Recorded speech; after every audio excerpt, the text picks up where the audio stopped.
بسم اللہ الرحمن الرحیم۔ السلام علیکم راہ حیات کے محترم ناظرین۔ ایک سچی کہانی ایک ایسے شخص کی جس نے ایک نماز پڑھنے والے شخص سے دریافت کیا کہ کیا ہوگا اگر مرنے کے بعد ہمیں معلوم ہو کہ نہ ہی جنت اور جہنم کا وجود ہے، نہ ہی کوئی سزا اور جزا ہے، پھر تم کیا کرو گے؟ تو اس شخص نے کیا جواب دیا، اس پر ہم بات کرتے ہیں، لیکن آپ سے گزارش کرتے ہیں کہ آپ ہمارے یوٹیوب چینل راہ حیات کو سبسکرائب کر لیں اور بیل کے بٹن کو بھی پریس کر لیں تاکہ یہاں پر جتنی بھی ویڈیوز اپلوڈ ہوتی ہیں ان کا نوٹیفیکیشن آپ کو بر وقت ملتا رہے۔ اس شخص کا جو جواب ملا وہ بہت ہی حیران کن اور تعجب خیز ہے۔ لیجئے پوری کہانی آپ کی خدمت میں پیش ہے۔ کہتے ہیں کہ سن 2007 عیسوی کی بات ہے، لندن کے ایک عربی ریسٹورنٹ میں ہم لوگ مغرب کی نماز سے تھوڑی دیر پہلے ڈنر کے لیے داخل ہوئے۔ ہم لوگ ہوٹل میں بیٹھے اور ویٹر آرڈر لینے کے لیے آ گیا۔ میں نے مہمانوں سے چند منٹ کے لیے اجازت طلب کی اور پھر واپس آ گیا۔ اتنے میں مہمانوں میں سے ایک شخص نے سوال کیا کہ ڈاکٹر صاحب آپ کہاں گئے تھے؟ آپ نے تو بڑی تاخیر کر دی، کہاں تھے؟ میں نے کہا کہ میں معذرت خواہ ہوں، دراصل میں نماز پڑھ رہا تھا۔ اس نے مسکراتے ہوئے کہا، آپ اب تک نماز پڑھتے ہیں؟ میرے بھائی آپ تو قدامت پسند ہیں۔ میں نے بھی مسکراتے ہوئے پوچھا کہ قدامت پسند وہ کیوں؟ کیا اللہ تعالیٰ صرف عربی ممالک میں ہے، لندن میں نہیں ہے؟ اس نے کہا کہ ڈاکٹر صاحب میں آپ سے کچھ سوالات کرنا چاہتا ہوں اور آپ سے یہ درخواست کرتا ہوں کہ آپ اپنی جس کشادہ ظرفی کے لیے معروف ہیں اسی کشادہ قلبی سے مجھے تھوڑا سا برداشت کریں گے۔ میں نے کہا جی مجھے تو بڑی خوشی ہوگی، لیکن میری ایک شرط ہے۔ اس نے کہا جی فرمائیں۔ میں نے کہا کہ اپنے سوالات مکمل کر لینے کے بعد تمہیں ہار یا جیت کا اعتراف کرنا پڑے گا، ٹھیک ہے؟ اس نے کہا ٹھیک ہے، مجھے منظور ہے اور یہ رہا میرا وعدہ۔ میں نے پوچھا چلو بحث شروع کرتے ہیں، فرمائیں۔ اس نے کہا کہ آپ کب سے نماز پڑھ رہے ہیں؟ میں نے کہا کہ 7 سال کی عمر سے میں نے اس کو سیکھنا شروع کیا اور 9 سال کی عمر میں پختہ کر لیا، تب سے اب تک کبھی نماز نہیں چھوڑی اور آئندہ بھی انشاءاللہ نہیں چھوڑوں گا۔ اس نے کہا ٹھیک ہے، مرنے کے بعد اگر آپ کو یہ معلوم ہو کہ نہ جنت اور جہنم کا وجود ہے اور نہ ہی کوئی جزا و سزا ہے، پھر آپ کیا کرو گے؟ میں نے کہا تم سے کیے گئے عہد کے مطابق پوری کشادہ قلبی سے تمہارے سوالات کا آخر تک جواب دوں گا۔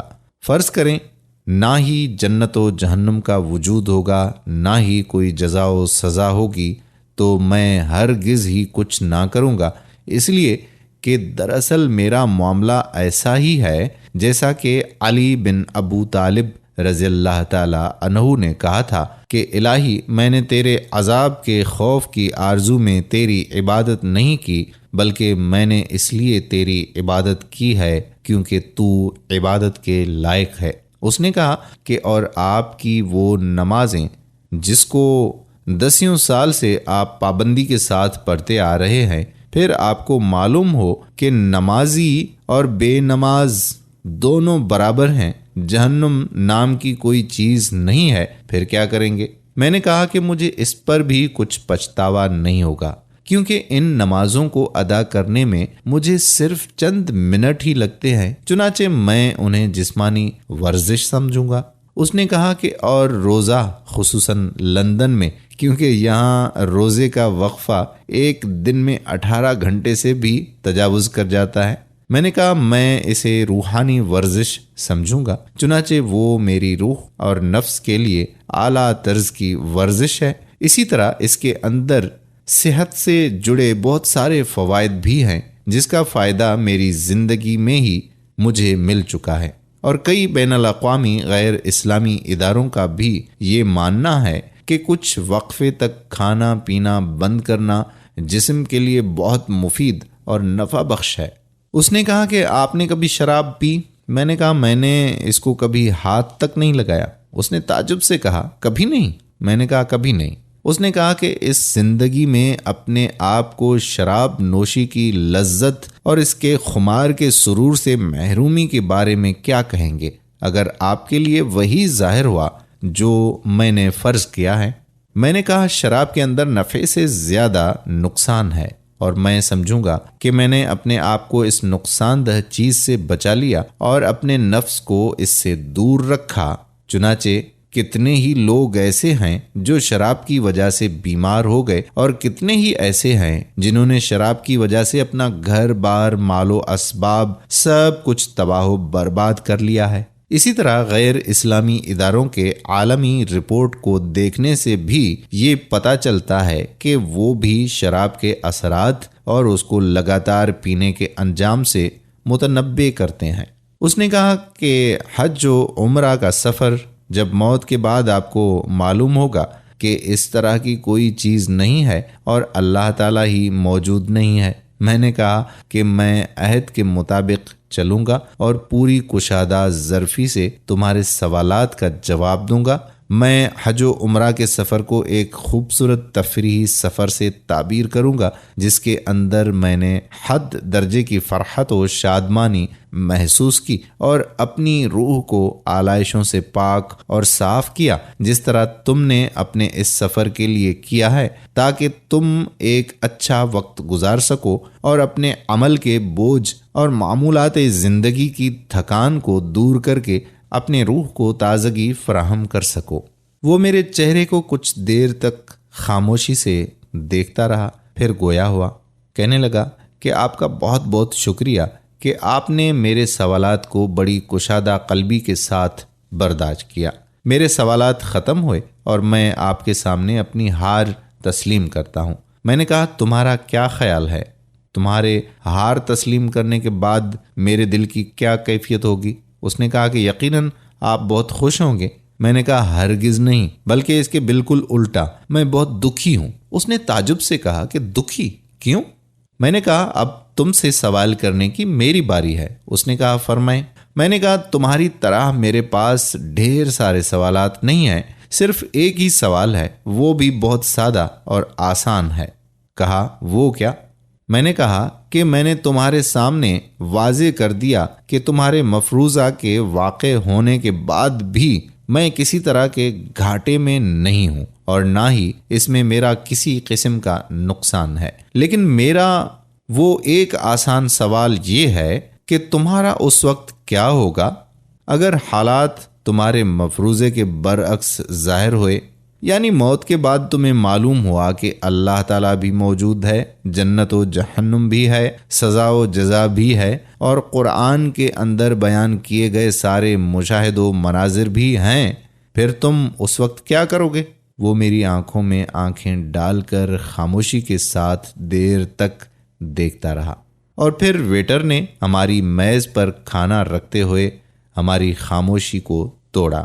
میں نے اس سے کہا کہ مجھے ابھی جواب نہیں چاہیے، کھانا حاضر ہے، ہم کھانا کھائیں گے، اور جب تمہارا جواب تیار ہو جائے گا تو برائے مہربانی مجھے خبر دینا۔